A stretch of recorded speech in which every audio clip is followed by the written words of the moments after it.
Kitchen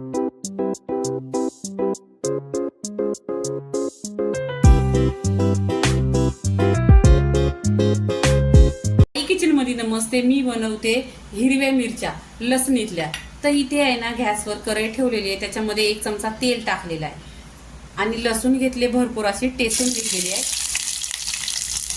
ती आपण तेलामध्ये टाकायची आणि छान अशी गोल्डन कलर परतून घ्यायचं.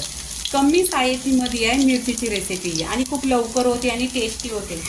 आपल्या तोंडाला चव नसल्यानंतर आहे ना तर चवीसाठी हीच रेसिपी बनवायची. आता इथे लसूण पहा एकदम गोल्डन कलर झालेला आहे. इथे मिरच्या टाकायच्या. मिरच्या स्वच्छ धुतलेल्या आहेत 1 ते 2 पाण्याने.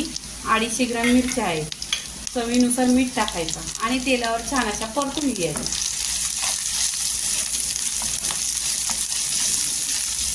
इथे परतल्यानंतर आहे ना 10 मिनिटं आहे ना ढाकण लावून स्लो गॅसवर शिजवून घ्यायचे. इथे पहा 10 ते 15 मिनिटं झालेले आहेत आणि छान अशा मिरच्या पहा पूर्णपणे अशा शिजलेल्या आहेत आणि गोल्डन कलर लसूण पण झालेले आहे. आता आहे ना इथे पूर्णपणे ही रेसिपी झाली. आपल्याला आजारी असल्या माणसाला तोंडी लावायला डाळ भात किंवा भाकरी बरोबर 1 नंबर आहे. तर मिरचीची रेसिपी पूर्णपणे झालेली आहे. लाईक करा, शेअर करा, सबस्क्राईब करा आणि नेहमीच खात राहा. धन्यवाद.